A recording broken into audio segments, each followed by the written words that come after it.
Hey, what's up, family?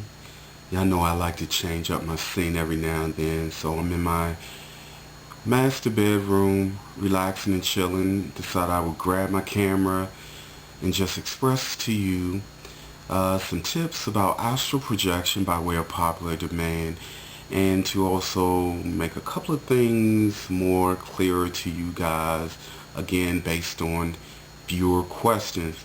First of all, I don't subscribe to any religion, and I am not a New Ager. I don't study New Age philosophies. I don't study religion, although I have over the years learned a little bit about religious principles that are pretty universal and good words to live by, mostly by example. And now I am learning things about the New Age movement, if that's what you want to call it, by way of your emails and the videos and information that you send me, which happens to resonate with much of what I talk about all the time. And these things that I speak about are by way of my own personal journey, personal experiences. And I know that a lot of the things that I talk about may stretch the worldview of many of you still, but that's under the premise that we are still believing that the world that we see is reality, and that just because we feel pain and the physical body dies, that this must be reality, and when we go to sleep at night and dream, that is make-believe.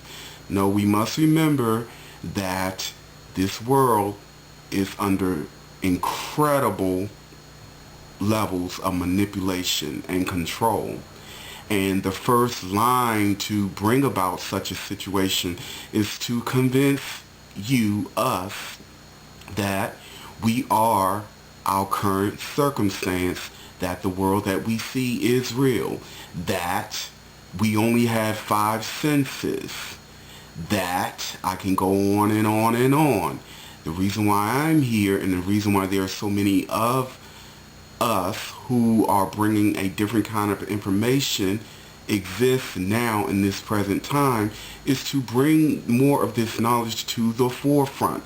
And there's great resistance in wanting to hide, deny, ridicule, assassinate, basically prevent this kind of information from getting forward. But we live in a time where it is unstoppable.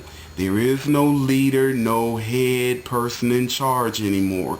You have an entire group consciousness here who is bringing this information to those who are in a deep sleep hypnosis, who are bringing this information to the planet and encoding the information and holding certain frequencies that hold the information in a way that cannot be denied, blocked, or ignored.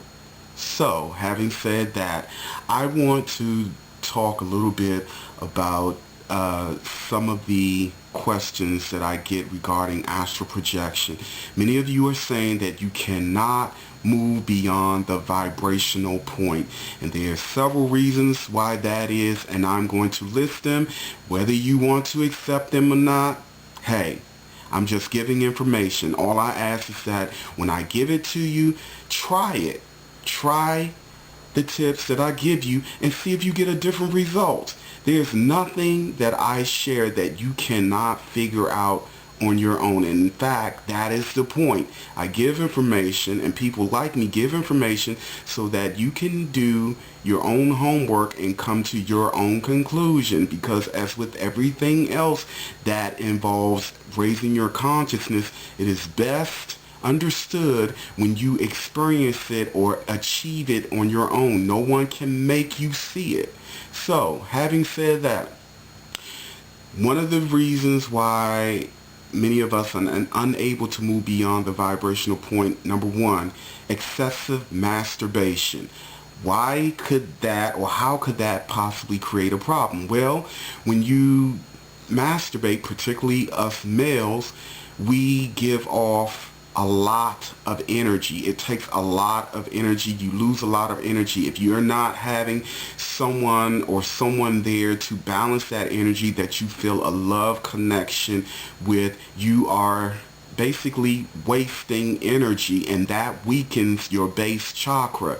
In order to have out-of-body experience on full on astral projection, you need charge, you need energy. And if you're expelling your energy, or if your energy is tied to low vibratory thought patterns and behaviors such as fear, lustfulness, anger, hatred, throw in poor nutrition, the fast food restaurants that have enormous amounts of chemicals to keep you sluggish, slow, and asleep.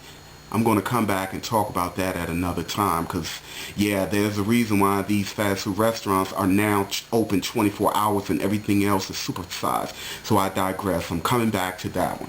But it is the charge. You need the right amount of charge. Getting sun, proper nutrition, avoiding lustful sex, expelling sexual energy, using sexual energy with people and persons you have no emotional love or genuine connection for. This weakens the amount of energy that you could be using to charge yourself, to experience and push yourself beyond the physical vessel.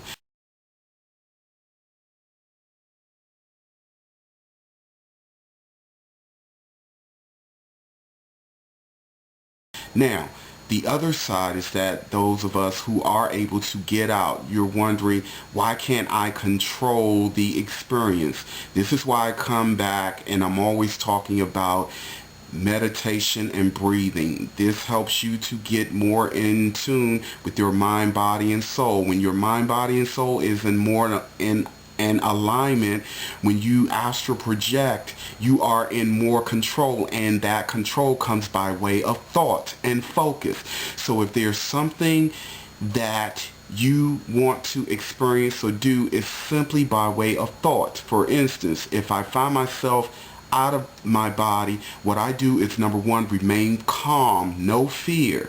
Remain calm, and then I think up. You think it, you command it in your mind, and remain calm. And when your body starts to move, remain calm and go with it. If you want to visit a friend, think of their face. Think of the friend and say whatever and however way you want to visit Charlotte. Let's say that's your friend's name. Just think of them and feel what you feel when you're with them while remaining calm. Your astral body will go there. It's all controlled by thoughts. But again, your thoughts cannot be focused, clear, and concise if your body, physical body, and your soul and spirit and your focus is all out of alignment. I give everything in divine order for a reason, and I'm really hoping that you guys are really taking the tips to heart, practicing your breathing, meditating, practicing the needle and thread exercise, which helps you with your focus and getting more in tune with your higher self and intuitive self, intuitive mind, so to speak, and raising your vibrations. Remember the 11 tips to raise your vibration, and in conjunction to the things that I'm saying now. So that's pretty much it, guys. I'm about to lie down and get some rest. So, as we always do, and I mean it big time, happy travels.